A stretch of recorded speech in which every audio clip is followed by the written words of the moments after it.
Sveiki visi. Jūs girdite tinklalaidę labai įsakmių pavadinimų, tai ką jūs ten darot? O darom iš tikrųjų labai daug, mes esam Fizinių ir technologijos mokslų centras, arba tiesiog trumpiau FTMC. Geriausi Lietuvos fizikai, chemikai, medžiagų specialistai susibūrė po keliais stogais daro reikšmingus dalykus. Esam didžiausias Baltijos šalyse mokslinių tyrimų centras ir tokie darbai vykdomi kaip optoelektronika, aplinkosaugos technologijos, lazerių technologijos, tvarioji chemija, nanoinžinerija, nanomedžiagų kūrimas, taip pat ir įvairios tekstilės technologijos, taigi darbo išties pas mus daug ir labai daug talentingų žmonių. Taip pat pristatysiu mūsų viešinę, aš esu Simonas Bendžius ir mano kolega Karolis Stašys, inovacijų ir projektų vadovas mūsų gražaus instituto, ir šiandien aš pabūsiu vertėjas jums, padėsiu išversti iš mokslo į paprastesnę kalbą, jeigu bus kažkas sudėtingiau, ir taip pat pabūsiu sąžinės balsas Simonui šiandien. Ačiū tau. Kaip tu sakei, mokslo inovacijų vadovas, gražus ir jau galvoju, kad jau apie save taip, bet manau, nesumeluotumėm, jeigu tą patį pasakytumėm dabar, tai... Va. Bet ne mes čia svarbiausi, pristatau mūsų pašnekovę, tai yra daktarė Rasa Pauliukaitė. Sveiki. Sveiki. Rasa yra chemikė, yra FTMC nanoinžinerijos skyriaus vyriausiai mokslo darbuotoja.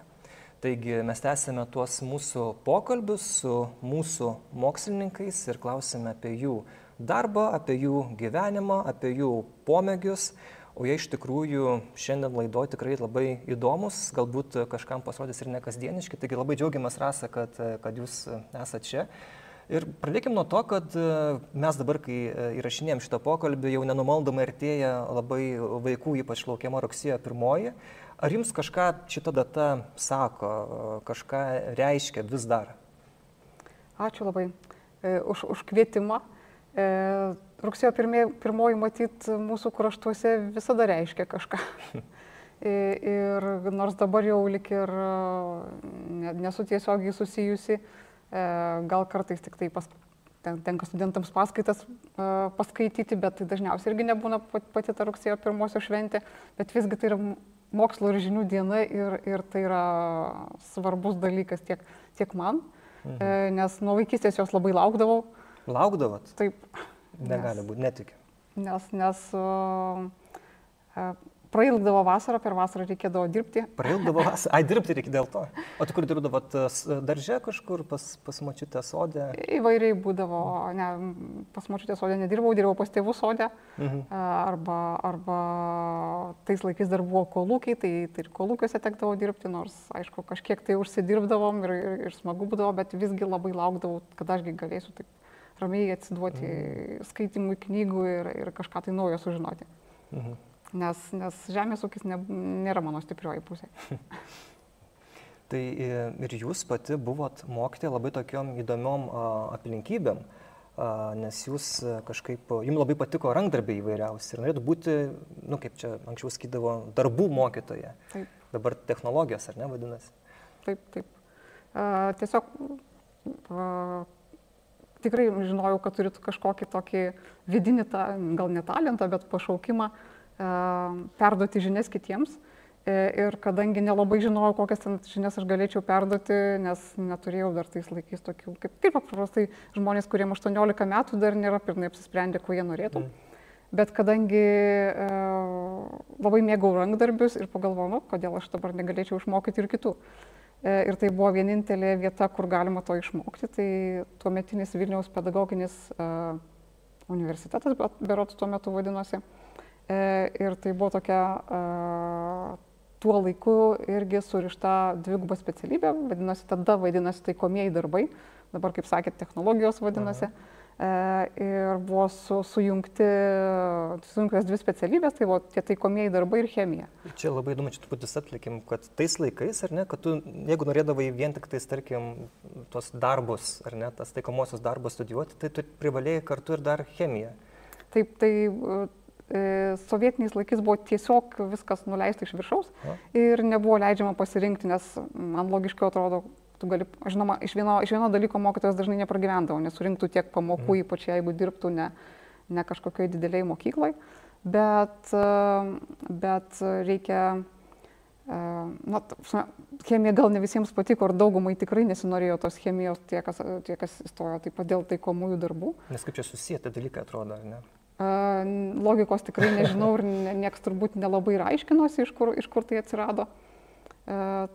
Toks susijimas, bet visgi buvo tokia, pavyzdžiui, ten buvo dar, man atrodo, chemija, biologija, kas norėjo studijuoti, buvo ten, žodžiu, įvairiausių tokių suporuotų, kur jau negali pasirinkti. Kūno kultūra ir, tarkim, geografija berods. Irgi.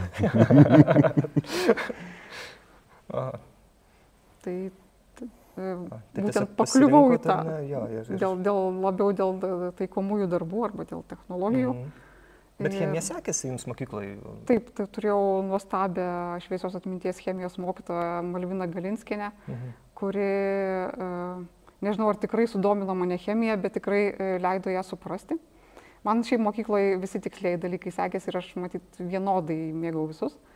Bet chemija, kadangi buvo labai gera mokytoja ir tiesiog aš puikiai supratau tą dalyką ir man nebuvo problemų įstojus ten ir kartu mokyti su taikomaisiais darbais. Ir jau pirmame kursėje pastebėjau, kad tai nėra tie rankdarbiai, iš kurių aš norėčiau iš tikrųjų gyventi, nes tai yra laisvalaikis. Aš pamačiau, kad man tiesiog nereikalauja mano pilkosios ląstelės neįdarbintos.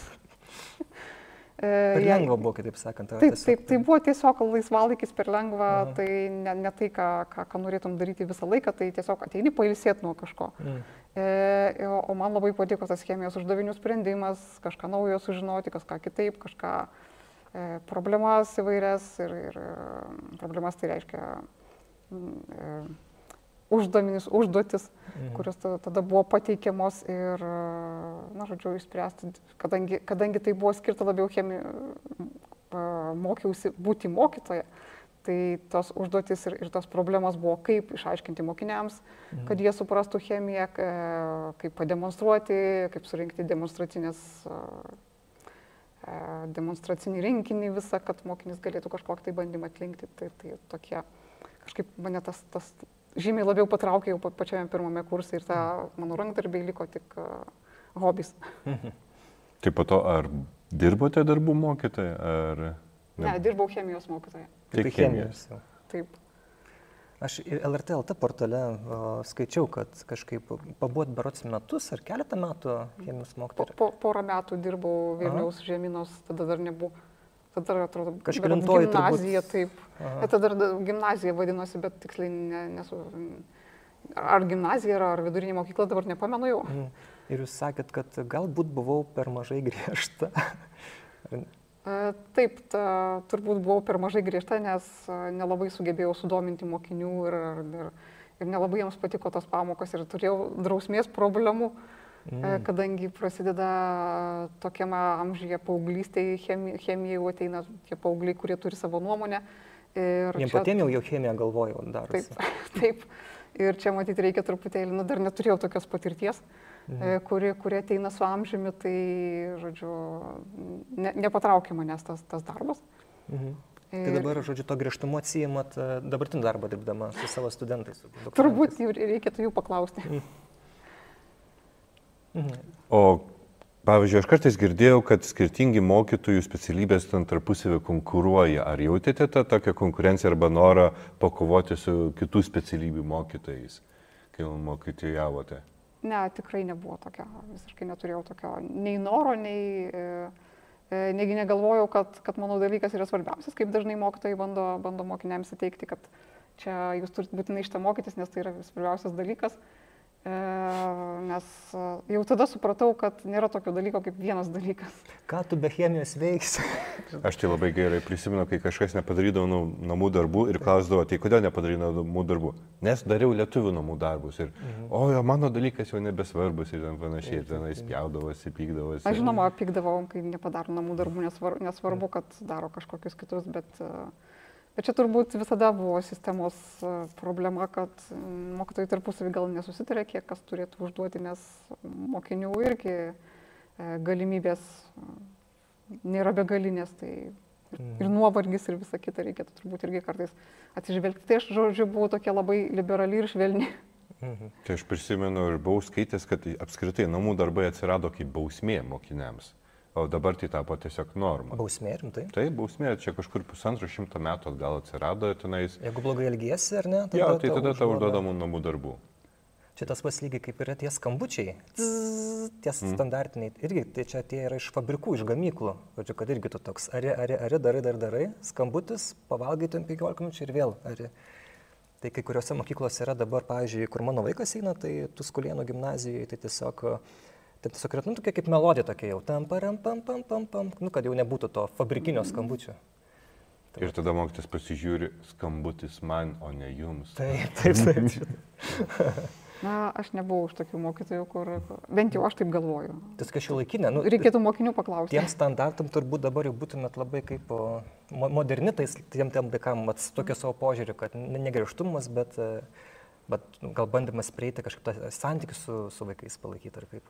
Taip, bent jau mano tokia idėja buvo ir mintis ir noras, bet, kaip sakiau, neturėjau dar tokios patirties, tai nebuvo ten geriausi ten mano metai, aš save žiūrint iš šalies, man atrodo, kad nebuvau pati geriausia mokytoja. Čia labai taip kritiškai. Bet gerai, bet paskui jūs laukėt labai gerų žinių, kad galima su chemija ne tik tais, mokytojauti šitoj srity, bet ir studijuoti. Ir čia jums buvo, kaip sakėt, irgi tam vienam interviu, kad šiaip netyčia aš tai tapau tą tikrą chemiją mokslininkę. Taip. Tai kaip vyko ta kelionė, kaip jūs atsidūrėte būtent FTMC? Tuo metu, aišku, chemijos institutas vadinosi, nesgi buvo biochemijos institutas, tenais biotechnologijų institutas, ar buvo galima eiti į universitetą. Kodėl būtent chemijos institutas? Visų pirma, todėl, kad aš mokiausi chemiją, tai truputėlį jau sumažino, jau ten į biotechnologiją nelabai gali eiti, bet vienas iš mano dėstytojų, tai iš kur aš sužinojau apie tai, kad yra laisvų vietų, kad galima stoti į doktorantūrą, o be to čia dar truputėlį nubėgsiu į praeitį, tokia priešistorė, jau būdama kokia 12 klasėje, mano tokia, labai žavėdavausi įvairiais mokslininkais ir protingais žmonėmis ir galvodavau, kaip būtų faina, jeigu galėčiau būti tokia kaip profesorė. Tai čia buvo tokia užuomina į pasąmonę savo pačios ir aš ten niekada savęs nelaikiau tokia, kad galėčiau tiek pakilti, todėl niekada apie tai nesiekiau tiesiogiai. Bet dabar grįžtu į tą, ką Karolis paklausė, tai vienas profesorius, kuris dėstė neorganinę chemiją, sako, kad mano kolega chemijos institute, tai buvo profesorius Vaškelis, sako, kad yra priėmimas į doktorantūrą, yra laisvų vietų, tai gal nori pabandyti. Tai aš aišku iš karto pabandžiau, tuo metu tas profesorius buvo ir instituto direktorius ir manęs paklausė, tai kokiagi tave domintų sritis, nes yra dvi kryptis, viena tokia virtuvė, tai ten organinė chemija, kur ten maišai sintetinį, kažką darai, o kita tai būtų įvairių procesų metalinėse dangose studijavimas, tai aš aišku pasirinkau neorganinį, nes man tiesiog šiaip jinai buvo visada labiau prie širdies, taip ir liko labiau prie širdies. Tai toks buvo mano kelias į mokslo pradžią. Tai čia praktiškai žingsnis buvo į elektrochemiją, nes visgi institutas garsėjo elektrocheminiais procesų tyrimais ir dabartiniai darbai yra labai susijęs su elektro ir chemija. Tikrai taip. Taip, elektrochemija tai yra tiesiog, kai tu darai cheminius bandymus, bet dar elektros impulsas pridedamas kažkoks, ar kaip srovė? Tai yra elektrochemija yra dviejų tipų, arba gal nėra dviejų tipų, bet tai du tipai sujungti į vieną. Tai gali būti, kai elektros srovė sąlygoja kažkokią cheminę reakciją, kur šiaip kažką sudedi kartu ir nieko nevyksta. Bet vos tik įjungia elektros srovę, pradeda kažkas vykti. Tai vienas iš tokių procesų yra elektrolizė, pavyzdžiui. Turit vandenį, įdedat elektrodus ir vienoje pusėje skiriasi deguonis, kitoje vandenilis. Antras, tai kai cheminė reakcija, jeigu prijungi prie jos kažkokius laidus, kontaktus, sukelia elektros srovę. Perduoda. Cheminė reakcija tai paprastai, gal Karolis išvers, tai yra oksidacija ir redukcija. Priimam elektronus arba atiduodame elektronus. Tai yra elektronų perėjimas tiesiog iš vienos būsenos į kitą ir jeigu prijungiam kažkokį laidininką, tai mes gauname elektros srovę. Tai vienu atveju tiesiog tu pajungi elektrą, tada atsiranda ta cheminė reakcija, kitu atveju cheminė reakcija, kuri jau iššaukia elektros tą Tai kaip saulės baterijos, pavyzdžiui, ar ne, kurias dabar bandoma tobulinti. Labiau būtų kaip tiesiog paprasta baterija, šarminė baterija, kur nusipirki parduotuvėje, joje gaminasi elektros energija, nes vyksta cheminė reakcija. Jo to pačia baterijoje. Taip, pasibaigia baterija, tau išbėga viskas iš jos ir paoksiduojasi. Arba išsikrauna, tada vėl reikia pakrauti, kad junginiai Tik nekraukite paprastų baterijų, gerbimi žiūrovai. Iš tiesų galima vieną kartą, 2 kartus jas pakrauti. Galima? Veikia? Oficialiai negalima, bet realiai pavyksta. Aha, čia tokia. Ne, tai tos Tik reikia būti atsargiam. Atsargiam tikrai. Todėl geriau namuose. Nes gali ištykšti. Tai kažkur krauti, pas draugą kur nors. Geriausia tai sodybai, kur nors ir panašiai, nes visgi buvo bandymų ir veikia iš tiesų. Jas atgaivint galima, tai gal kas nors prisimena tos dar laikus, kai baterijas dėdavome ant radiatorių, kad jas atsigautų. Tai va, panašiai, pašildai irgi veikia. Tai va, kur mes nukrypam, ar ne? Jūs tada pasirinkote tą neorganinę chemiją. Taip. Na, tos skirtumas, net neskirtumas, o riba tarp organinės ir neorganinės irgi po truputėlį nyksta ir aš nesakyčiau, kad ten dirbau visiškai neorganinėje chemijoje, nes dirbau su organiniais junginiais, su formaldehidu, tai yra tokia, formaldehidą turbūt dauguma žinojo kaip formaliną, tai toks junginys, kuris kaip konservantas užkonservuoja įvairius... Čia lavoninėse, kur... Taip. Čia antivakserių labai mėgstamas dalykas yra. Kažką. Tai jie visada sako, vakcinos yra formaldehido.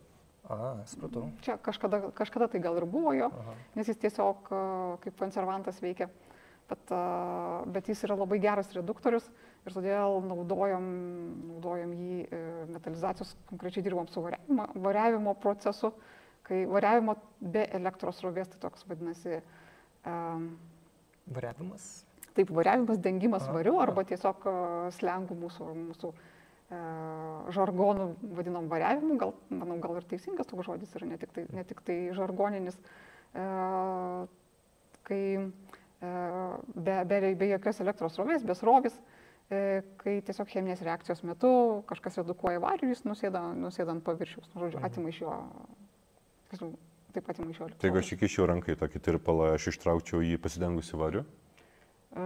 Jeigu nuvalytum gerai riebalus, nes riebalai neleidžia nusėsti tam dalelėm, o šiaip jeigu ten uždėtum kažką ant rankos arba tiesiog nuvalytum gerai, aišku, tai labai sudėtinga padaryti, nes jie vis tiek organizmas, reikėtų greitai įkišti, nes nagai tai pasidengtų, jeigu tik svarbiausia, nes organizmas greitai atkuria tuos riebalus.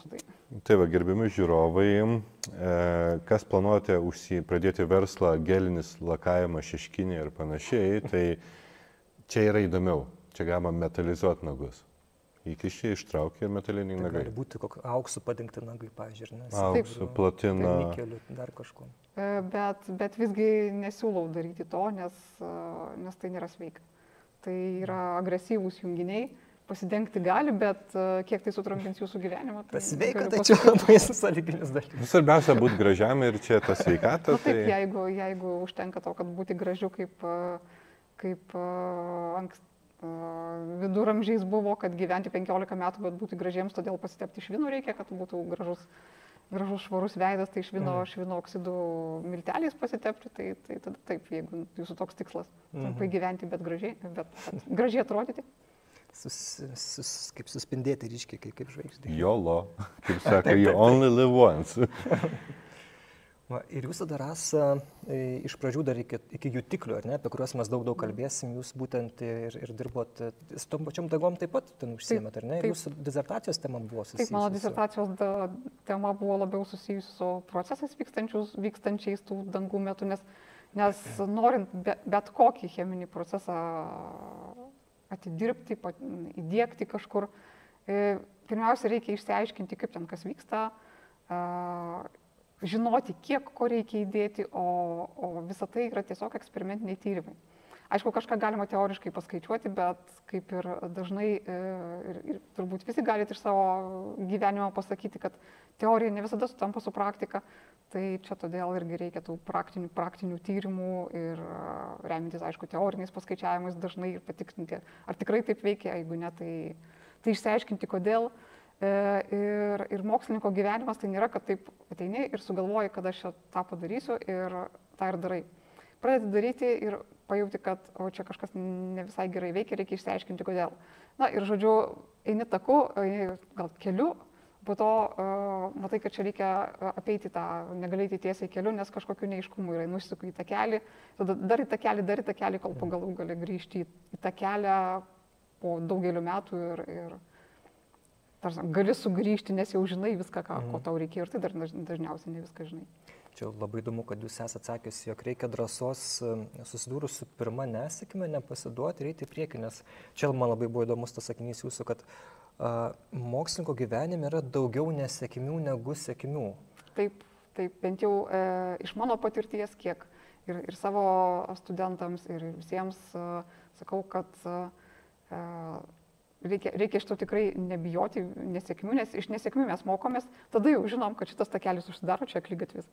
Jeigu įsivaizduojam taip metaforiškai, kad mes einam kažkokiu tai taku norėdami pasiekti tikslą, tai būtent tos nesėkmės tai reiškia, kad šitas takas užsidaro.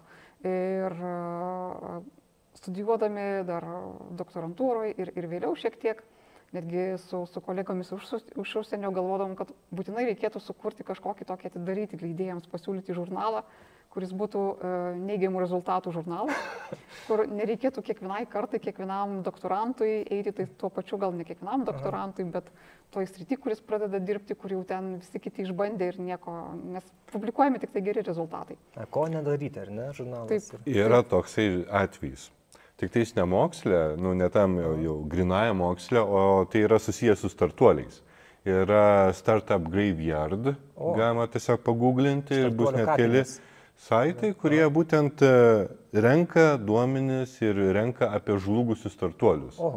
Kokį produktą sugalvojo, kaip padarė, galbūt net analizės yra padarytos, kodėl žlugo. Tai čia labai puikus atvejis yra.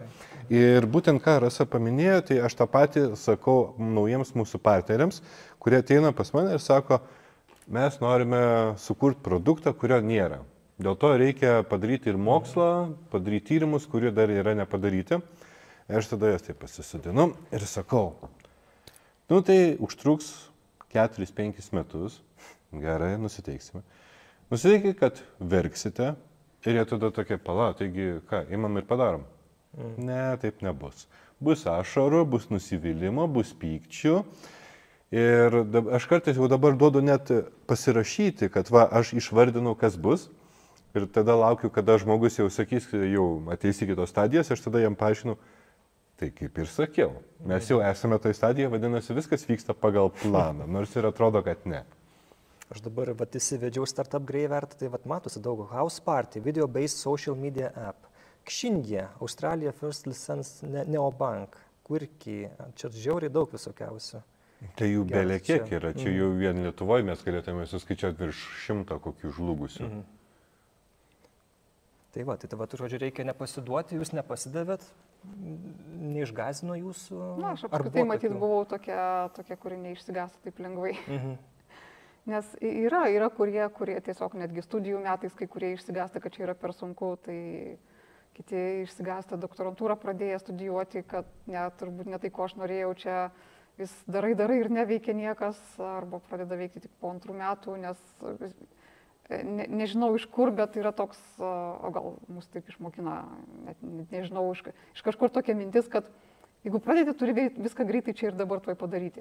Todėl reikia išmokti, kad gyvenime taip reikia visur įdėti pakankamai daug darbo ir kantrybės. Bet spaudimas tai yra mokslininkams, kad rezultatas būtų, kad tas straipsnis išeitų. Suprantama, spaudimas visada yra. Turbūt be spaudimo tai dar būtų ten gerokai ilgiau viskas užtruktų. Tai va čia ir yra duona produkto šeimininko, kuris vaikšto, žiūri ir ne, gerai, jau grįžk atgal, koncentruokis.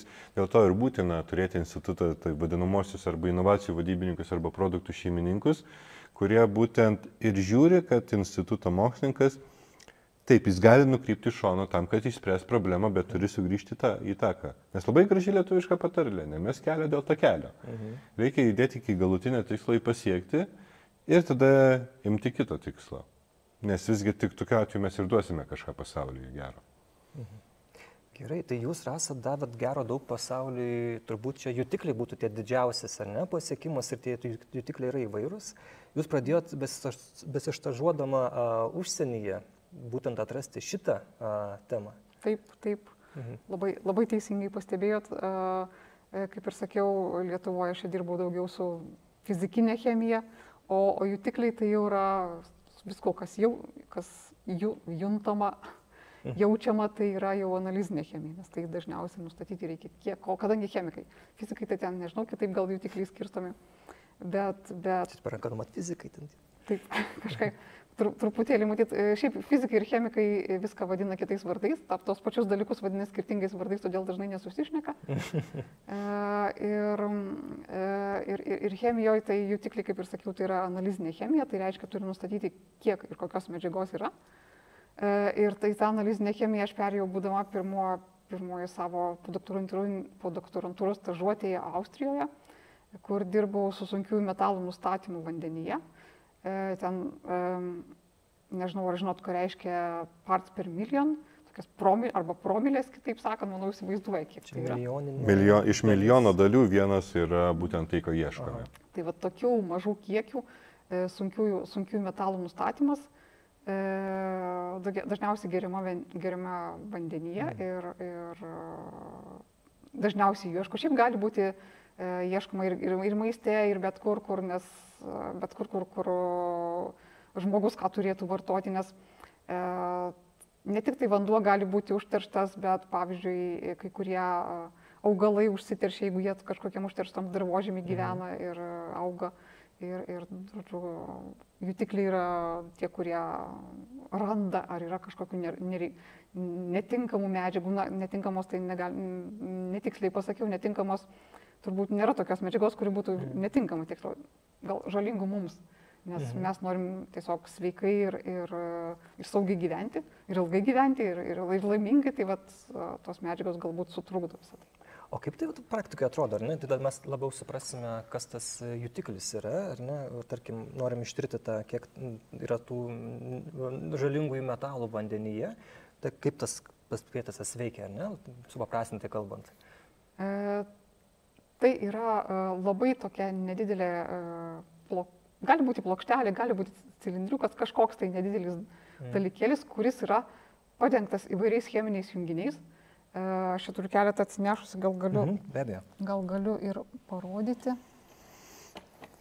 Tai labai dėl tokių mažyčių dalykų tiek vargo. Nes turėti didelį jutiklį, tai yra, tada jis gal nebevadinamas jutikliu, tada jis yra tiesiog didžiulis prietaisas. Tai dabar vyksta... Čia turbūt reiktų mūsų, tie, kas žiūri YouTube video, kad pamatytų, tie, kas klausosi audio formato, nemato, bet šiek tiek trumpai, jeigu pakomentuot, kokios sporto varžybas dabar laiko plastikinę dėžutę ir yra įdėti tokie keli pavyzdžiai jutiklių, tokios plokštelės. Tokios plokštelės, kurios, kaip ir sakiau, pirmiausia, grįšiu prie to, kad jutikliai, tie, kurie dideli prietaisai, tai jų tiesiog nevadina jutikliais, tai pavyzdžiui, einat į laboratoriją išsitirti savo kraujo, arba nunešat į laboratoriją ištirti dirvožemio ar kažko tai mėginį. Taip. Ir tuomet ten yra didžiulis prietaisas, kuris nustato visą tai. Jame ten gal yra pridėta viduje jutiklių, bet kai mes kalbam apie jutiklį, tai turim tą mažą daikčiuką, iš kurio susideda tie visi multijutikliai. Ir čia yra tiesiog plokštelė. Aišku, čia sunku pamatyti ir kai kurios yra, mes dirbam, kadangi aš dirbu, kaip jau Simonas minėjo, nanoinžinerijos skyriuje, tai dirbam su mikro dalykais, kad žmogus galėtų pats namuose ar kažkur patogiai nešiotis, naudoti. Ir tai yra plokštelė su tokiais vos įžiūrimais, ar kai kas kartais matosi per mikroskopą, o kartais kelių mikrometras, tai milijoninė metrų dalis, bet iš centimetro turbūt 10 tūkstantoji dalis. Ir jeigu taip bandot įsivaizduoti, kiek čia tas mikrometras yra, tai va tokio dydžio maždaug juostelės, kurios paskui padengiamos įvairiais junginiais. Taigi sunkiesiems metalams, dar prieš mane, kai aš tik pradėjau tą savo podoktorantūros stažuotę, buvo nustatyta, kad šiaip iki tol dirbo sunkių metalų nustatymui su gyvsidabriu. Gyvsidabris, kadangi, kaip jau visi žino, yra nuodingas, jo garai yra nuodingi. Nuodingas metalas, jis yra skystas, gerai garuoja. Ir buvo ieškoma, kuo jį pakeisti. Jis labai jautrus sunkiesiems metalams, o jautrus todėl, kad sudaro amalgamas. Amalgamas tai tokie skysti lydiniai. Nebūtinai skysti, kartais jie sukietėja. Priklauso su to, kokiu metalu, bet, žodžiu, lydiniai su gyvsidabriu vadinami amalgamomis. Tai ieškojo, kokie gali būti kiti ir rado, kad bismutas turi labai panašias savybės. Sudaro taip vadinamus intermetalinius, jau čia amalgamom vadinti negalima, nes ne gyvsidabris. Intermetalinius junginius, tai reiškia bendras kristalinės gardelės. Ir paskui duovus jam kažkiek tai elektros srovės, tie tiesiog išsiskaido ir taip galima rasti, kokio ir kiek sunkiojo metalų yra. Kiek tai rodo smailės aukštis, mes matom tokį spektrą, kaip įsivaizduojat, turbūt visi įsivaizduojat, kas dirbat su, gal nedirbat, kas piešėt matematikoje kažkokias parabolės ir smailės, tai ir čia irgi panašus tokias smailės. Tai jau ekrane kažkur jau kompiuterio. Kitaip tariant, paprašiau įsivaizduokite, kaip filmuose rodo širdies ritmo plakimą. Eina ir babam. Taip, kažkas kai nieko nėra, kai nieko gyvo nėra, tai matome gražią tiesę. O kai tik tai sensorius kažką, jutiklis užfiksuoja, jis iš karto bam. Šuoliuką. Ir iš to šuoliuko mes ir pamatom, kad galbūt kažkas tenais yra. Va čia kai kuriais galim nustatyti sunkiuosius metalus, kitais vandenilio peroksidą. Vandenilio peroksidas svarbus tam, kad jis yra kai kurių fermentinių reakcijų pašalinis produktas. Pats vandenilio peroksidas yra oksidantas, todėl organizmas jį iš karto stengiasi panaikinti, nes oksidantai nėra labai geros medžiagos. Ir vienas jutiklis, kurį aš turėjau, tai yra... Žalias toks. Taip, ten žalias ne jutiklis, ten žalias, kas priklijuotas jutiklis, ten juodas, nežinau, ar matosi. Tai yra gliutamatai. Gliutamatas tai yra tokia, turbūt visi girdėjo, tokie milteliai, kurių prideda skonio. Jis yra skonio stipriklis, nors chemiškai tai yra amino rūgštis, kur yra mūsų baltymuose. Tai yra tiesiog įprasta ir reikalinga amino rūgštis, bet kaip ir viskas, kas per daug yra negerai. Tai jeigu yra per daug, tai kai kurie žmonės ją yra alergiški, tai jį reikia tirti ir jis dažniausiai tyrimas pasinaudojant, modifikuojant tuos jutiklius. Mes vadinam tai modifikavimu, tai tiesiog ant paviršiaus uždedant fermentą, kuris skaldo tą gliutamatą. Tik tai jis yra labai nestabilus, tai visa mūsų atradimas buvo, kad mes padarėm jį pakankamai stabilų. Tas nestabilus tai reiškia, kad ten 1-2 dienas veikia. Ir po to reikia dažnai keisti, tai mes sugebėjome iki 2 mėnesių padaryti jį gyvą. Nes jis praktiškai čia yra gyvas sensorius.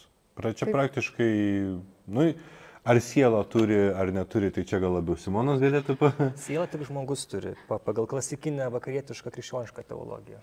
O šunis? Šunys turi gyvūninę, gal Aristotelė turi gyvūninę sielą, augalai turi augalinę sielą, o žmogus šunys eina į dangų? Nežinau. Kai viena mergaitė popiežiaus Pranciškaus paklausė, ar mano berods šuniukas eis į dangų, tai kažkaip Pranciškus taip kažkaip ją pagodė, sako, sutiksim su visais, kuriuos mylim, man atrodo, kažkaip panašiai. Tai yra tavo vilčių, Karoli, jeigu augini kokį šuniuką. Tai bet grįžtant prie sensorių, kas irgi svarbu šuniukams, čia apie tai vėliau šiek tiek pakalbėsime. Yra labai tasai svarbus dalykas, tai jų ir selektyvumas, tai reiškia, ant kiek tiksliai gali išskirti medžiagą būtent. Ir tas gliutamato sensorius buvo daktarės Rasos įžanga į maisto saugumo ir kokybės užtikrinimą. Tai kas yra liečia tos sensorius mūsų dar, tai labai svarbu paminėti, kad Rasa sukūrė platformą, pačią sistemą, kurią mes galime modifikuoti, pritaikant tam tikrai konkrečiai medžiagai. Nes visgi tų medžiagų cheminių, jeigu mes pasižiūrėtume, tai yra kiek dabar ten virš milijonų rūšių. Taip, ir jų dar vis auga. Kombinacijų kiekis yra nežmoniškai didelis. Ne visiems turbūt galima sukurti sensorių ant Rasos platformos, bet daugumai galima sukurti. Aš dar papildysiu truputėlį, kad ne visiems ir reikia jutiklių. Nes yra tokios medžiagos, kurios visiškai mums neįtakoja mūsų, ką svarbiausia reikia, tai tas medžiagas, kurios tiesiog turi kažkokį neigiamą poveikį. Arba aplinkai, arba mums, per aplinką ir mums. Arba tiesiog sukelia nepageidavimą, nenorimą. Tai todėl daugiausiai ieškoma alergenų, medžiagų, kurios kaupiasi organizme ir trukdo normaliam jo funkcionavimui ir panašių dalykų. Tai iš tikrųjų tas selektyvumas lietuviškai vadinasi atrankumas. Jeigu išgirsi tokį žodį. Atrankumas. Taip. Ir kad būtų atrankus, tai mes tiesiog irgi dirbame pakankamai ilgai, ieškome kokiais kiekiais ten to paties fermento uždėti. Nes fermentas jau jis reaguoja tik tai su viena medžiaga. Todėl naudojam fermentus ir tada jau atrankumą gerokai padidinam. Pavyzdžiui, sunkiesiems metalams fermentų nelabai yra, arba jeigu naudoja ir fermentinės, yra tokių fermentinių jutiklių sunkiesiems metalams, sunkiai metalai ardo baltymus, kažkuria prasme denatūruoja, ardo. O fermentas ir yra baltymas, tam tikras baltymas, tai jeigu fermentas veikia, vadinasi sunkiojo metalo nėra, jeigu jis nustoja veikti arba ten sumažėjo veikimas, vadinasi atsirado sunkiojo metalo kažkiek. Tai tokio tipo jutikliai irgi egzistuoja, bet čia jau atrankumo reikia tada kitų papildomų medžiagų, kurios perneša elektronus greičiau ar lėčiau ir pastumia tą smailės vietą, kaip Karolis sakė, ten tos, žiūrint širdies plakimo ritmą, tai žodžiu kažkur tai pastumia į vieną ar į kitą pusę, kas padeda atskirti, tada netrodo, kad viena platis, kažkoks tai platus kalnas, bet galim matyti kelias tas mailės ir tada galim netgi kelias medžiagas vienu metu nustatyti. Čia rimti dalykai, bet viso to finalinis tas jau praktinis rezultatas, kad tu tiesiog įmerki tą jutikliuką į vandenį, tarkim, ir tada jau jis būna tam sujungtas laidais turbūt ar kažkuom prie kitų renginių, prie kompiuterio ir tada tu jau tą rezultatą galutinį ir matai, ar ne? Taip, tai čia mes irgi tam, kad būtų galima... Čia jau prototipas. Čia yra tokie prototipai, tiem visiems jutikliam šiaip jie yra didesni prietaisai, čia atsiprašau susipainiojo laidai, kadangi mes jo nelabai naudojam, o tik tai demonstracinis toks šiuo metu yra, tai mes kuriami yra kiti, čia toks ankstesnis prototipas. Tai yra mikroschema, čia yra tiesiog langelis, mikroschemas galite matyti iš kitos pusės, čia kolega Šarūnas Vaitiekonis suformavo ir sukūrė šitą būtent glutamato jutiklio nuskaitimai. Tai mes sukūrėm ne tik tai glutamato, bet ten ir cholesterolio, ir gliukozės, ir kitų junginių tiesiog su glutamatu buvo pats įdomiausias. Čia trumpai tiem, kas nemato, kad primena, žinot, kai būdavo bent jau mūsų vaikystės laikais ir Karolio, ir Rasos, tai būtų toks kompiuteriniai kompiuteriukai, konsolės su tokiam geltonom disketėm vadinamu. Ir mes mėgdavom jas išardyti tos geltonus dėkliukus ir viduje tokios irgi būdavo mikroschemos žalios. Tai va čia kažkas panašaus. Tai čia yra... Taip, čia. Mes ne dizaineriai esame, tai nėra mūsų tikslas padaryti visą dizainą. Tačiau mes žengėme ir tolimesnį žingsnį. Mes kartu su viena įmonė, su Inosensus, kūrėme gliuteno sensorių. Tai yra labai svarbus irgi toksai kaip ir alergenas, kuris labai daug žmonėms kartais pagadina gyvenimą. Taip, vieni žmonės turi pačią jau tas... Arba glitimas tas, kaip vadinamas. Jo, glitimas tiesiog. Vieni žmonės yra alergiški, tai jiems iš viso blogai, bet kai tie žmonės yra tiesiog jautresni. Ir jausmas, kurį sako, kad tie, kurie netoleruoja gluteno, kad sukelia, kaip sunkus apsinuodijimas arba toks girtumas. Ir atrodo, kartais kai kuriems žmonėms būna juokinga, kad, netoleruoja kažkas gluteno, kad, su bandelė gali užmušti žmogų ir ten panašiai. Bet tai tiesiog yra, nemalonu, tai diskomfortas. O iš kur žinoti, kad jo tikrai nėra, nes jis šiaip gero skonio yra ir jis viską pagerina. Tai kaip jau žinot, kad jo nėra? Nebuvo praktiškai tokio labai... Kad mūsų produkte nėra, ne? Jo, ir nebuvo tokio sprendimo. Ir Rasa rado, kaip sukurti tokį sprendimą, panaudojant jos turimą platformą. Čia gal Karolis truputėlį, aš papildysiu Karolį, kalba apie tuos personalizuotus jutiklius. Taip. Nes gliutenas yra mokslinis pavadinimas, mes vadiname jį gliutimu. Visi paprastai žinom tokiu vardu, kurio yra daugiausia kviečiuose. Bet jo šiaip yra visose grūtuose, nes jis biologiškai jiems reikalingas ir netgi žmogaus organizmui kažkiek tai reikalingas, nes suriša sunkiosius metalus, jeigu ten patenka. O dažniausiai jau patenka, nes aplinka pakankamai užteršta ir mes jų ten gaunam kažkiek. Tai kažkiek tai reikia, bet kaip per daug yra negerai ir tą gliutimą galima puikiausiai nustatyti įvairiose laboratorijose. Bet jeigu žmogus turintis glitimo problemų, netoleranciją, nori nueiti kažkur papietauti ar pavakarieniauti ir nenubėgs į laboratoriją, ten neveš kažkur tai dienos pietų. Kažkur dienos pietų, kas patikrintų, nes ten viskas atauš ir taip toliau. Tai vat visas užsakymas buvo, ar parašymas, kad būtų greitas jutiklis. Kad jis greitai veiktų ir kad būtų galima paprastai tiesiog, sakykime, toks geriausias pavyzdys, kurį mums irgi pateikinėdavo, tai yra pica, kuri turi daug ingredientų, kad į kiekvieną ten bestelėjus galėtum pamatyti, ar yra, ar nėra ten glitimo. O jo šiaip deda dar ir dėl to, kad jis tirštumą palaiko tam tikrą, tai kartais tiesiog miltų įdeda kažkur ir į padažus ar papildomą, ir netgi sūrio, pavyzdžiui, ten, jeigu pigesnė pica, gal sūrio pagailėjo, tai truputėlį ten miltų įmetė ir pamaišė kažką. Tai net jeigu ir, paprastai, čia, aišku, tos beglitiminės, tai picos būna brangios, bet skanios picos būna su glitimu. Skanios taip būna su glitimu. Tokie.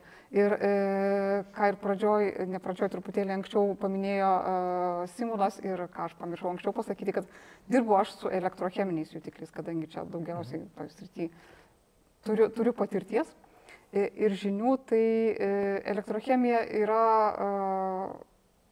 toks truputėlį nelabai patogus dalykas jutikliams, kad jinai visą laiką veikia tik tai tirpale. Tirpalas tai yra tiesiog skystis, kuriame yra kažkokia druska ištirpinta. Ištirpinti tą dalyką, jeigu nori ištirpinti. Ne, druska turi būti ištirpinta. Druska. Okay. Kokia nors druska, kuri, kai jau mes ją ištirpinam, elektrochemikai tada ją vadina elektrolitu. Tai elektrolitas reikalingas tam, kad elektronus perneštų tirpale nuo vieno elektrodo prie kito. Nes tai yra jutiklis sudarytas dažniausiai iš 2 arba 3 elektrodų, 3 yra tiesiog papildomas, o 2 yra, kaip mokykloje, manau, visi mokytis, kad yra katodas ir anodas. Tai vat, kad juos sujungtų ir paskui ten visose tose celėse, kurias mokykloje moko, yra tirpalas tarp jų.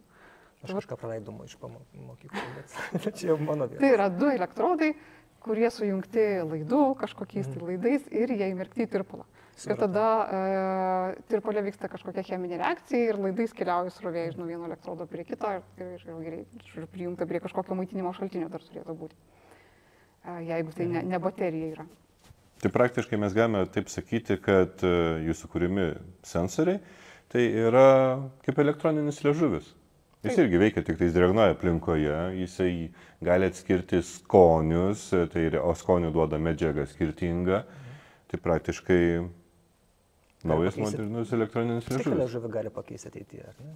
Taip, tai ir yra tokia idėja, ir yra siekiamybė tų žmonių, kurie dirba su jutikliais, moksliškai tai jie vadinasi multijutikliai, arba multijutiklių sistemos, kurias būtų galima sujungti ir tiesiog ragauti. Nes ragauti tą tokią buitinę prasme pavadinam, tiesiog, kad pakeistų tą mūsų tikrą,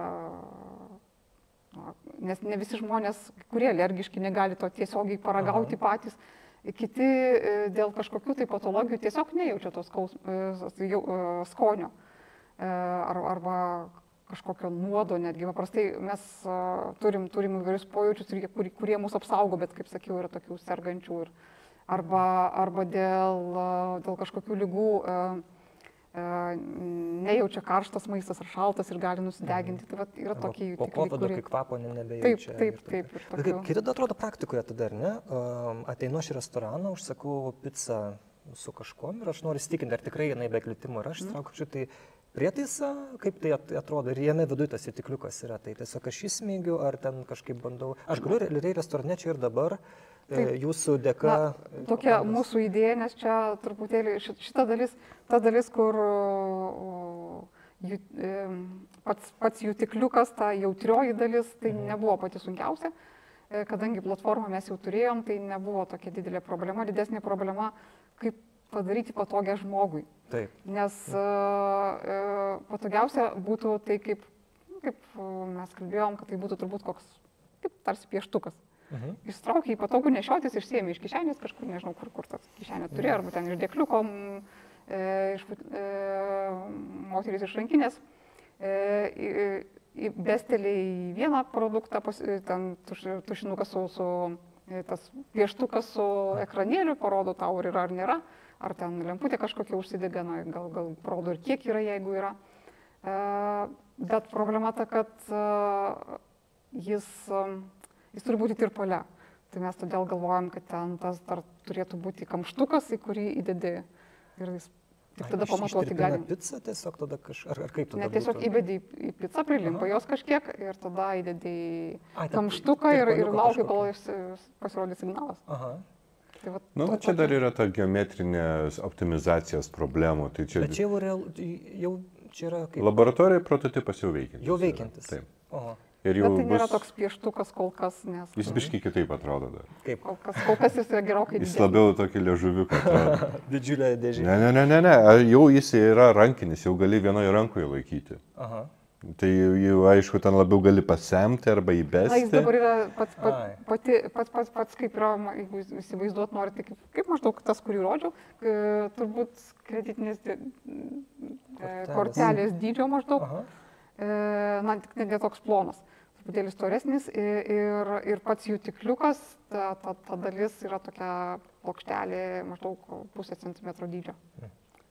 Bet čia yra įspūdinga, čia toks pasaulyje tai yra unikalu, galim tai drąsiai sakyti. Nėra jokio panašaus sprendimo. Kiti sprendimai yra grįsti visiškai kitais principais, yra ilgi, yra brangus, yra neekologiški. Mūsų sprendimas yra kol kas bus vienas pačių elegantiškiausių. Elegantiškiausių. Čia galim. Tai kada jau galima tikėtis kažkaip vis tiek, aišku, kada jau žmogus paprastas galėtų... Mes pačią pirmą viešą demonstraciją planuojame padaryti artėjančią Life Science Baltic parodoje šių metų rugsėjo gale, 20-21 dienomis. Bet tai čia pirmoji versija tokia, o kaip sakiau, kad būtų tinkamas vartojimui, patogus vartojimui kiekvienam namuose, aplinkoj savo, nežinau, kaviniai ar kažkur, tai dar truputėlį turbūt užtruks, nes dizaino reikia ir sunkiausias dalykas tai yra sumažinti elektroniką iki tiek, aišku, tai sunkiausias mums dalykas, kadangi mes neturime tos patirties, tikrai žmonių yra dirbančių tokias, bet sakykime, kad nebūtų per brangiai, bet galėtume sumažinti iki... Kiek kainuos žmogui? Čia Karolis specialistas šitų dalykų. Kaina šiaip bus konkurencinga palyginti su alternatyvomis. Aišku, tai bus kelių šimtų eurų eilės prietaisiukas. Bet daugkartinis tai bus vis reikalas? Tai jis bus iš 2 dalių. Aha. Pats elektroninis valdymo blokas, tai jis yra daugkartinis. Ir jis praktiškai nusipirkė ir jis gali tarnauti tol, kiek laikys bateriją. Tai... Bateriją pakeitė ir toliau turbūt. Taip, jis praktiškai bus vos neamžinas dalykas. Kiek elektronika gali senti. Su tom baterijom dabar žinai, kaip būna su šiuolaikiniais telefonais. Mes tikrai nedarysime tai, kad baterija būtų, tarkim, nepakeičiama. Nes tai irgi yra ekologiškumo klausimas. Bet pats sensorius, jis yra keičiama dalis. Ir jis nebus vienkartinis, mūsų tikslas yra būti, kad jis būtų keliakartinis. Nes klausimas... Visgi maistu jis užsiterš, bet kokiu atveju jisai maistu užsiterš ir labai ilgai netarnaus, todėl gal pizzai užteks pamatuoti, gal dar dviem kartam. Na taip, valyti tai nereiškia, kad mes pasiimsim su šepetėliu, ten tada nusišluostytų visa dalis, visa jautrioji dalis, bet ieškom būdų ir galimybių, kaip galėtumėm tam nuplauti. Tai tiesiog tada būna nepatogu tas vartotojų nepatogioji dalis. Aš klausausi ir aš nuoširdžiai džiaugiuosi labai, tikrai. Tai yra, aš dabar kaip tikras profesionalus žurnalistas paklausiu, tai kaip jūs jaučiatės, padarę tokią, tikrai padarius tokią unikalų dalyką? Visų pirma, tai padariau ne aš, o padarė komanda. Be abejo, čia visada. Na, nesijaučiu kažkaip tai keistai, nes man atrodo, tai yra eilinis darbas. Eilinis darbas. Nes kol dar nėra vartotojas, kuris naudoja to, nežinau, gal tada ir pasijausiu danguje, bet kol kas dabar dar, žodžiu, debesyse gal. Dar kiti jutikliai, kuriuos jūs kūrėte ir jūsų komanda, tai yra susijęs su maisto šviežumu. Ir aš irgi vieną ten straipsnį skaičiau, ten dar iš tų laikų, kad dar litai buvo, ten kažkaip projektas, kuris virš milijono litų kainavo, apie maisto, elektroninis liežuvis irgi, kad tu maisto šviežumą nustatai, jeigu irgi tau neaišku, ar tikrai ten ta mėsa yra vartotina ar jau nebe. Kaip su šituo jutikliu galiausiai sekėsi? Na, platformą pačią turim, bet kadangi jis pakankamai brangiai kainuoja, jis sukurti, kol kas neturėjom užsakymų iš pramonės ir dar turėjom problemą tokią, kad mes negalėjom jo įvertinti ar vertinti patikimumo. Nes patikimumo įvertinimui iš tų jutiklių būtinai reikia ištirti kitais metodais, ar jie tiksliai veikia. Nes mes čia galim prisimatuoti, ko tik norim ir nežinosim, ar čia tikrai radom būtent tą junginį, ar kažkas tai ten, kažkoks kitas padarė įtaką tam signalui ir smailės dydžiui. Tai būtent šviežumas, tai kai baltymai truputėlį ten skilt pradeda, atsiranda tokie junginiai kaip ksantinas, hipoksantinas, tokie trumpi, pakankamai nelabai draugiški organizmų junginiai. Todėl mes apsinuodijam valgydami nešviežią maistą. Bet neradom nė vienos laboratorijos, kuri būtent juos tirtų, nes jiems tiesiog neapsimoka ir mes neradom, kur galėtume patikrinti, ar mūsų jutiklis veikia teisingai ar ne. Ir šiaip, apmokyti yra pakankamai sudėtinga, nes kas yra šviežias maistas? Vyrui gali atrodyti vienaip, žmonai kitaip.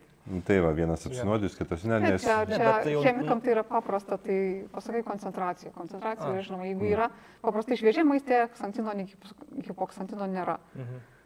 Ir paskui, jeigu jau atsiranda, dar ten truputėlį, jeigu ksantino yra, tai dar galima valgyti, jeigu atsiranda jau hipoksantino, tada nebegalima ir taip toliau. Žodžiu, kaip ta technologija jinai būtų, ar ne, tas žinojimas yra kaip tą daryti, bet sakau, poreikio dabar šiuo atveju, šiuo konkrečiu atveju. Tiesiog nebuvo tokio, nors mums atrodė, kad čia gal ir labai svarbu būtų, bet aišku, ta dalis turbūt būtų svarbesnė ir jeigu susidomėtų kas nors iš pramonę gaminančių, tai yra įpakuotės. Įdėti tokį jutiklį į pakavimą. Ir tada jau matosi, kažkaip tai sugalvoti, kad, nes mes tos dalies jau nedarom, mes paprastai sukuriam jutiklį, čia jau reikia tada kolegų, kurie kažkaip sugalvotų, kad ar atsirastų kita spalva kažkokia, ar dar kažkas parodytų. Taip, tai kažkas, žodžiu, jeigu atsiranda daugiau to ksantino ar kažkokio kito junginio, tai pakuotėms, galbūt išmanioms pakuotėms į tą ir einama jau yra kuriama pasaulyje, čia ne. Šypsenėlė, toks piktas vytukas, toks per vidurį. Taip, kažkas tai tokio. Arba šaldytuvą gudrų padaryti, kuris tai pranešė, visgi kažkas sugedo šaldytuvę. Čia labai geras dalykas. Čia irgi taip, tas daiktų internetas, taip, čia vienas irgi iš tų jutiklių, kurie būtų tinkami daiktų internetui. Mano šaldytuvas dažnai mane tada bartų ir ko neveiktų. Manau, čia daugelio šaldytuvai. Jūs prisimenat iš filmuko animacinio Latroškinys, pati pradžia, kaip tas peliukas kažkaip atrado tokį gebėjimą iš kvapo suprasti, ar maistas yra šviežias pakankamai, ar jau nelabai. Ir tada jau neša visi tie pelės, tie giminaičiai. Gerai, normaliai. Tas toks pažiūri, ką, imk valgyk. Taip. Tai iš tikrųjų jutikliai panašiai irgi veikia, nes ką su jutikliai žmonės daro, kam tie jutikliai reikalingi, tai tiesiog, kad vienu metu būtų galima daugiau ištirti, nes mes patys jaučiam skonį ir kvapą ir galim patys pauostyti. Bet, kaip sakiau, treniruotis reikia, kaip jūs sakėte, tas peliukas buvo ten kažkaip jo gebėjimas ištreniruotas arba šiaip turėjo jautresnę uoslę. Na, mes, kad ištreniruotumėm mums, na, degustatoriai, kurie taip moksliškai vadinasi organoleptinis degustavimas, tiek uostyti, tiek laižyti. Tai, na, vyną degustuoti ar sūrius degustuoti ar dar kažką. Tai reikia atidirbti, tai jutikliai tą išmokę vieną kartą, jie gali pakartoti tą, žodžiu, didesnių mastų, ne tik tai po vieną uostydami. Žiūrėk, pramoniai tas būtų galbūt taikoma. Bet mes kažkaip vis einam link tų personalinių tokių, kad žmogui patogu. Ateini į turgų kažką nusipirkti, išsitraukia ir iškart pamatai. Šviežias, nešviežias, nueini į parduotuvę tą pačią. Ponas, ką čia darot, nesmaigstykit. Taip, tai būtų problema. Manau, niekas nenorėtų leisti to. O gerai, jeigu trumpai, taip, kokie dar yra tie ateities planai artimiausios su jutikliais, nes yra jūsų ten irgi doktorantai ir pH jutiklius ten irgi tobulina, taip pat ir su gyvūnais, kas irgi aktualu, ar ne, jūs ten bandot pagelbėti.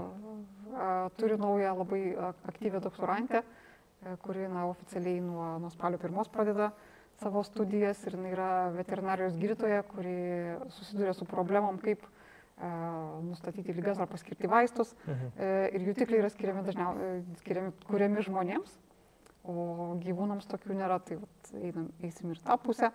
Taip pat bandom ir su augalais truputėlį, turim dabar čia veikiantį RTO projektą tarp trijų RTO institucijų, kur tyriam kiek cinko nanodalelių. Cinkas tai yra tarsi trąša, maitinančia medžiaga augalam, kurie auginami hidroponiniai terpiai. Tai mes bandom išsiaiškinti, kiek ten kokių dalelių reikia, kokių kiekių, žodžiu, kad optimaliai, kad nebūtų per didelė tarša ir kad nebūtų, žodžiu, kad veiktų kaip tarša, ne kaip tarša. Kokį gal, nežinau, įmanoma skurti jutiklį, kad, tarkim, nustatytum, ar žmogus šalia yra pavojingas, ar koks nors tai beprotis, ar dar? Na, teoriškai turbūt įmanoma, bet praktiškai, manau, su žmogumi pakankamai sudėtinga, nes visų pirma keičiasi. Visų antra, jeigu jūs man pavojingas, tai gal kažkam kitam ne. Tai čia, man atrodo, per daug personalizuotas turėtų būti ir gal kad ir atsiras. Bet turbūt čia labai irgi plačios galimybės, ar ne? Čia turbūt dar psichologai turėtų įsijungti. Ne tik tai chemikai ir fizikai. O kokį patį fantastiškiausią toks būtų jau svajonių jutiklis, kurį norėtume sukurti arba bent jau pasvajojate sukurti? Na, kad tiesiog galėtų nustatyti praktiškai visus alergenus vienoje vietoje iš karto. Tokia utopija, turbūt tokio niekad ir nebus, nes dažniausiai tos cheminės sąlygos kiekvienam yra skirtingos. Jeigu galim nustatyti kelis, tai visų neįmanoma, bet gal kada nors. Tai yra vienas žmogus, kuris yra alergiškas vandeniui. Vandeniui? Taip. Yra žmonių, kurie būna alergiški vandeniui. Jeigu bent kažkiek užtikšta vandens ant odos, iš karto eina puslėmis. Ir jis gerti negali tada? Ar jis gali? Sunkiai. Sunkiai. Tai va, tai... Būna ir tokiu atveju, kada gamta pabando evoliuciją ir šitas gal visgi nesigavo atvejis. Nedarom. Ja. Supratau. Ir dar labai svarbu paminėti, kad jūs laisvalaikiu rašot poeziją, išleidusi knygą Chemija eiliuotai ir kaip irgi buvo atsakiusi, kad kažkaip dažnai irgi jūsų klausdavo draugai ir pažįstami, ką tu ten darai, ar ne? Sudėtinga dažnai būna, jeigu ypač silpnesni mokytojai vaikams suprasti tą chemiją. Ir jūs kažkaip pasiryžot ir parašėt tuo eilėraščių rinkinį ir išleidot. Na, tas pasiryžimas tai nebuvo pasiryžimas, tai buvo, kadangi šiaip eilės kartais laisvalaikiu, gal čia laisvalaikis turbūt ne dažniausiai tiesiog emocijų pavertimui žodžiais. Taip. Kažkur tiesiog garo nuleidimui. Ir vienas iki kažkokią, tiesiog susiliavo cheminė, net neatsimenu dabar apie ką, tiesiog tokios eilės apie cheminį junginį kažkurį, ar ten kažkokia cheminė, tikrai net neprisimenu, kuris buvo pirmasis. Jei ne taip, tu sumaišysi, greit mokyklą susprogdysi. Ten buvo kažkas truputėlį smulkesnio. Ir mano brolis perskaitęs, mano brolis yra fizikas, perskaitęs įsigėlis rašo. Sako, čia tavo tos eilės, tai kaip kažkokia metodinė medžiaga chemikam mokytis chemijos. ir ne chemiką mokytis chemijos. Tai man taip užkliuvo, o tai gal dar kažką čia parašyti, tai dar kažką parašiau, dar parašinėjau. Paskui ten mano draugės, studijų draugės pradėjo mane ten spausti iš visų pusių, tai išleisk knygą, tai aš taip visą tai žiūrėdavau labai su tokiu humoru, gal aičiu jos juokauja, nes tą knygą išleisti visada kainuoja, bet to laiko reikia, ne tik tai resursų. Bet kažkaip ten, žodžiu, sakė, tai mes tau padėsim ten viską, žodžiu, paredaguosim ir sužiūrėsim, padėsim ir, žodžiu, tai su savo draugo pagalba ir draugių pagalba, šiaip netaip ta knyga išėjo. Ir FTMC parama. Tai kažkaip buvo pakankamai greitai išgraibstyta, antram leidimui norėčiau atiduoti leidyklai, bet kažkaip ne viena leidykla iki šiol nesusidomėjo, matyt, aš neturiu vadybinių sugebėjimų. Karolis čia gal irgi gali. Tai manau, kad reikėtų ir antro leidimo, nes tikrai labai beveik visi ten pirko padovanoti chemijos mokytojam ar kažkam, nes tai tiesiog linksmai galima pažiūrėti chemiją. Viena mano kursiokė, jinai mokyklos laikais suskurdavo daineles tam, kad prisimintų biologijos visokios dalykus, ten ląstelė, ten eina ir keliauja. Ir tada, kai tu dainą išmoksti, melodija, rimavimas, visa kita suveikia taip, kad tu tada per kontrolinį... Taip yra dabar neprisimenu kokios, per YouTube, manau, viena draugė parodė, yra mokytojas, jaunas mokytojas, neprisimenu, kurioj Vidurinės Azijos šalyje. Jis irgi per chemijos mokytojas, kuris irgi ir dainas, kurie ir anekdotus, ir visokias situacijas, ir vaidina, ten galim pasižiūrėti per YouTube įvairiausių pokalbių, su savimi pasikalba kaip profesorius su tiesiog šiaip žmogumi paklausė, kaip ten gali paprastai paaiškinti, kas čia per laikas, tai žodžiu, kad sudomintų mokinius. Ir tos eilės labiau yra ne išmokimui, jos galbūt labiau sudominimui ir supratimui, kad nėra taip ten sunku, nėra taip jau baisu. Nes kartais, jeigu mes mokykloje pradedam iš karto nuo tų mokyti tais terminais, keistais žodžiais, tai kartais išgąsdina ir tiesiog užsidaro tas tie mūsų jutikliai ir čia ne man suprasti ir nebesinori mokytis. Ir tada pabaigoje paprašysim jūsų, kadangi kuriat ne tik tokius cheminius eilėraščius, bet ir apskritai, ar ne, jums poezija yra svarbus dalykas gyvenime, nes jūs dažnai kažkaip, kaip ir sakot, savo jausmus, savo mintis išreiškite.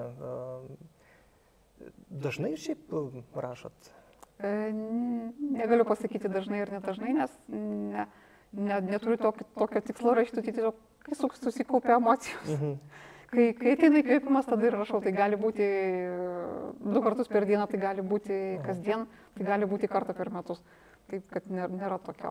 Bet čia toks vėl irgi gražus pavyzdys, kad mokslininkai, tiksliukai, jie nėra vien tokie, prie kompiuterio sėdintis ar nuobodus žmonės, kurie neturi jokio ten, žinot, vidinio gyvenimo ar kažkaip tik tais vien iš tokios siauros pusės mato pasaulį. Nes tiek poezija tai yra dalykas, kuris vis tiek praplečia tavo turbūt matymą viso ko ir aš nesu poetas, nežinau, bet kiek aš iš kitų... Aš irgi nesu poetė. Bet pabaigoje gal galite kokią nors savo eilėraštį padeklamuoti, jeigu... Deklamuoti negaliu, nes neprisimenu vieno mintinai, bet galiu paskaityti apie jutiklius. O, geras. Čia, kadangi žinojau, kad podcastas bus filmuojamas truputį anksčiau, tai galvojau, gal ten susidėlios kažkas. Tai toks šiaip... Iš tos knygos ar čia? Ne iš knygos, ne. Nes iš knygos jau, kas jie galima, manau, įsigyti kaip ir nebelabai galima, bet kas nori gali paskaityti, o šiaip ir Facebook'e, ir kažkur ten žmonės ar dalinasi, ar pas mane rasti, mano Facebook'o paskyroje susirasti galima. Taip. Ir čia toks vienas iš naujesnių. Tai apie jutiklius ir kas tai yra per daiktas, kaip ir sakiau, šiaip jeigu paaiškinti, kad ir eilėmis, tai labai ilgai užtruktų, todėl tai labai susiaurintas. Taigi jutikliai. Jausmus mes širdimi matuojam ir veido išraišką juos demonstruojam ir pojūčius pajusti mokam, kai aplink karštą laužą šokam. Bet kartais pojūčius pajusti per vėlu, jei tempia, jei pražūti valu.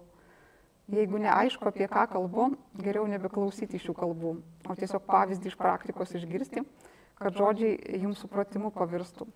Jei nuodame suvalgom kokį, net nežinodami, ką tokį. Iš skonio galim jokio nepajusti, bet nelauktai mums prireikia nusnūsti, ar dar blogiau labai kažką suskausti, o gal kaip repliam dusinti ir spausti. Jutikliai gali šią apgaulę greit suprasti ir išeitį padėti mums surasti. Jutikliai gali būti fizikiniai, jie girdi, mato, gal net žiūri kiną, matuoja greitį ir temperatūrą, kartu keliauja į pasaulio turą ir cheminiai jutikliai būna. Jie gali justi, kas užpuola mūsų kūną, nes junginius jie konkrečius suranda ir galime suprasti, kodėl suskaudo sprandą. Išmanus prietaisai ir robotai jutiklių turi, kurie pamato, jie atidžiai žiūri, kurie geriau išgirsta nei žmogus ir toksinus surastų jį tokių bus. Ateityje jie pasakys, ką valgyti ir gerti, ko gyvūnus naminius reikia šerti, kad harmoningai gyventume visi ir būtume laimingi žemėje ar debesy. Dėkui. Puiku. Labai viskas aišku. O apie meilę rašot? Taip, ir apie meilę rašau, bet čia neturiu dabar, reikėtų ilgiau užtrukti, kol susirasiu. Šiaip, kaip sakiau, Facebooko paskyroje ten galima susirasti kartais. Tai ačiū Jums, labai džiaugiamės, kad dalyvavo tinklalaidėje. Taip, tinklalaidės pavadinimas mūsų yra tai, ką Jūs ten darot. Aš manau, kad tikrai sužinojom, ką gerbiama Rasa daro ir kokius reikšmingus darbus. Tai tikrai labai linkiu, kad pavyktų visi tie komerciniai dalykai su tuo glitimo, gliuteno jutikliu. Ir matot, vienas iš tokių tikrai labai gerų pavyzdžių. Rasa Pauliukaitė yra chemikė, kartoju, FTMC nano inžinerijos skyriaus vyriausiai mokslo darbuotoja. Aš buvau Simonas Bendžius, viešųjų ryšių ir komunikacijos specialistas šitoje įstaigoje ir mano super kolega Karolis Stašys. Dėkoju visiems. Gražaus vakaro, gražaus ryto ir gražios dienos. Ir gražios nakties. Iki.